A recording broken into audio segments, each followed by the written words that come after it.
You're with Julian on the Brown Note and a review of Babylon, and I do thank Damien Chazelle, the director, for making this film.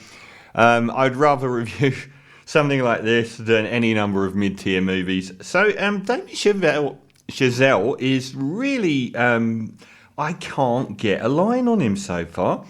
So his major films, Whiplash was one of my films of the decade, absolute masterpiece, followed by La La Land, which was my number one worst film of the whole decade, which I do base a lot on a film that I've really disliked getting massive acclaim and virtually winning everything at the Oscars, as well as being universally acclaimed when I detested everything about it. And then he followed that up with, I thought, the criminally underrated First Man, which I thought was an amazing film. Certainly gave that and Whiplash 9s. So it's a bit of to and fro. So Babylon, wow. So this 3-hour, 10-minute film, my friend wanted to go and see it in the cinema, and we both just got scared because I'm reading the reviews of it, which weren't crash hot, and thinking about sitting in that chair if the film was bad for 3 hours. I watched back to back in the cinema, and I wouldn't change it. I watched Once Upon a Time in America, in Hollywood, and The Irishman. The Irishman was like 3 hours, 35 minutes. In the Cremorne Orpheum, which is this beautiful Art Deco cinema in the daytime with my brother, and there's like no one else in there. And you can go and get glasses of wine and just watch movies.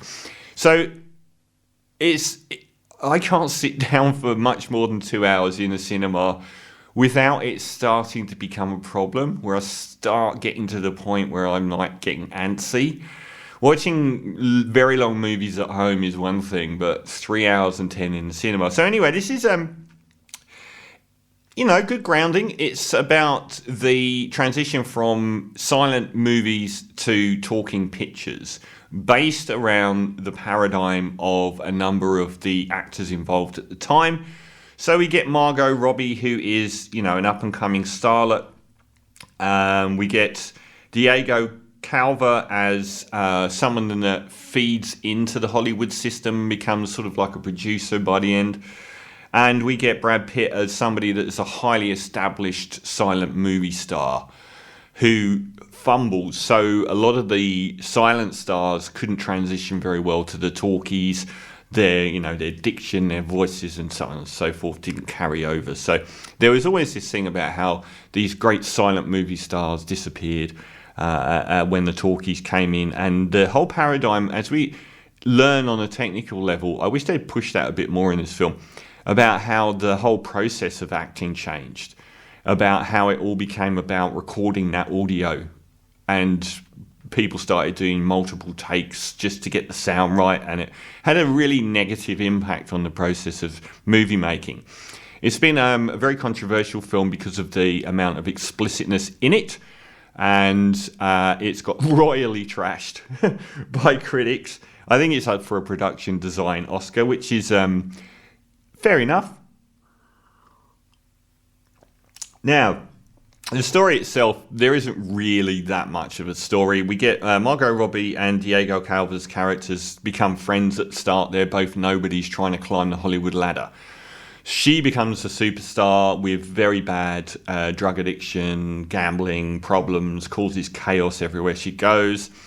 He's in love with her, apparently, though that doesn't really transpire to anything. And how much more sort of benign presence. And Brad Pitt is shown as this once top-tier actor coming to terms with the fact that his time has passed. And it's reasonably it. It wants to sort of go down the Hollywood Babylon road of peering into the debauchery and excess of that silent era, and the idea that Hollywood became a lot more sanitized, all of which is great stuff. We begin in this bacchanalian revelry where Margot Robbie turns up at this party, and there's a young girl that's died from a drug overdose who's starring in a film, and they basically try and get her out of there and pretend that she died somewhere else, but Margot Robbie's there to take over and become this new starlet. That opening party scene is, I thought, like, I went into this expecting to get some, searing in art house film that was full of flaws, but something that I love. One of my favourite films of the last decade was Cloud Atlas. If you show a lot of ambition in a film and you make loads of flaws, I still rate you above that mid-tier 7 out of 10 film every day of the week. But I didn't get that. I got something as superficial, lame and obvious as The Great Gatsby, Baz Luhrmann's Great Gatsby. And in particular, the first half of The Great Gatsby, which was horrible. So you get this camera that just swirls from one group of people to another, and each time the camera lights on them, they all start dancing, and it's so pat and trite. There's some explicit stuff in that opening sort of half hour of the party, which has pushed people to the limits. If you watch racy movies like I often do, it's not really going to challenge you that much, to be honest. That's the most fun you're going to have in this film. That's probably the most enjoyable part of this entire film. Where it's really, really bad is writing. I didn't like the writing in La La Land. I thought the nuanced and brilliant dynamic writing of Whiplash and the far more nuanced writing of First Man was excellent. And yet it's just the same guy that wrote La La Land and Babylon. He makes no sense to me. This film is bad in completely different ways to La La Land. Just the same as First Man was brilliant in completely different ways to Whiplash. I don't know how. He's obviously hugely talented. And so's his mate, Justin Hurwitz. One thing it should have got an Oscar nomination for is one of the best soundtracks of recent years. It has got this, I don't know if I'm making up a genre, industrial jazz. It's got this really percussive, industrial sounding soundtrack, which is mainly jazz from the 1920s, but made by Nine Inch Nails on Trent Reznor's Angry Day, which is awesome, absolutely awesome. Unfortunately, it is realistically the only thing that is.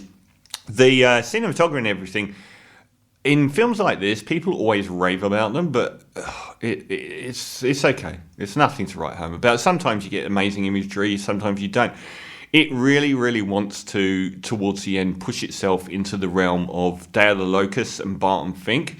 Those two films about Hollywood of a bygone era push into these really almost demonic apocalyptic finales, and this tries the same. All that I was thinking is how much better those films were, by probably 7 points out of 10 better. It's nowhere near. The biggest problem is the writing. It is so trite and so pat in the way that the characters aren't written. Margot Robbie has done this exact role. She did it in Once Upon a Time in Hollywood. A starlet arriving in Hollywood. That character was nominated for an Oscar. We fell in love with her portrayal of Sharon Tate.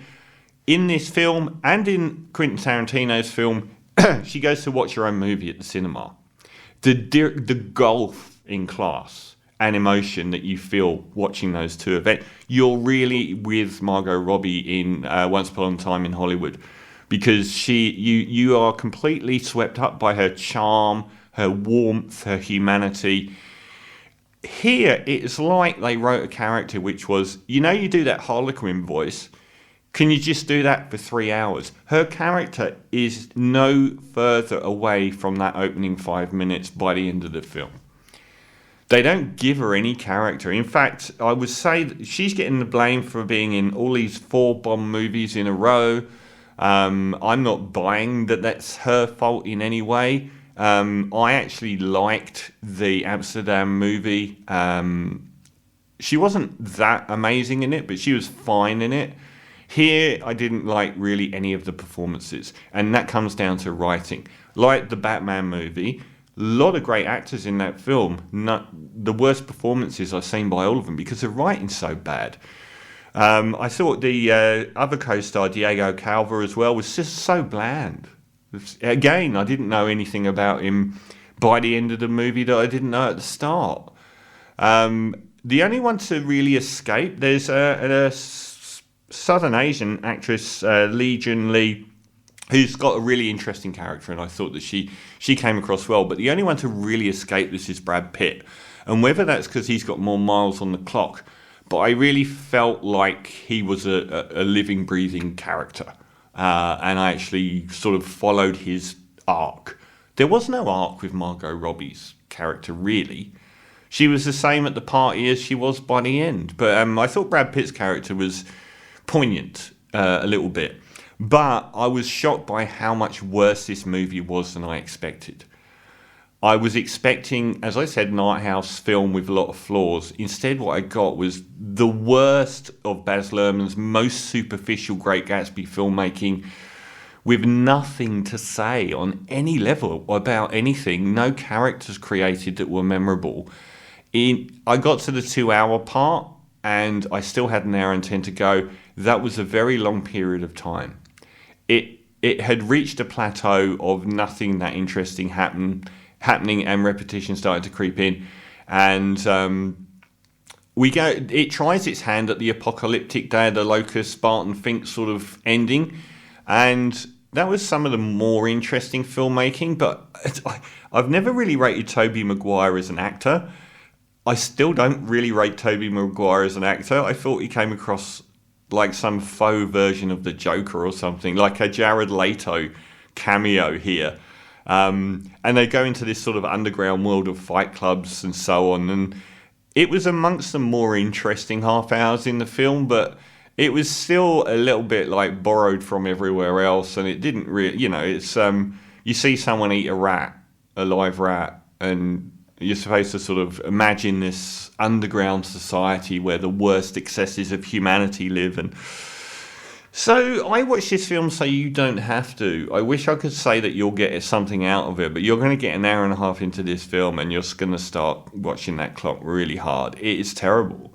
It is awful. I think we have an early contender for my worst film of the year. I was so expecting a different film here.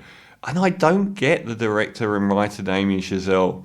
How he can do such good work and such bad work, yet in completely different ways every time. So I hope he continues making films this crazy. But this is a royal car crash of a film. Bad choice of words.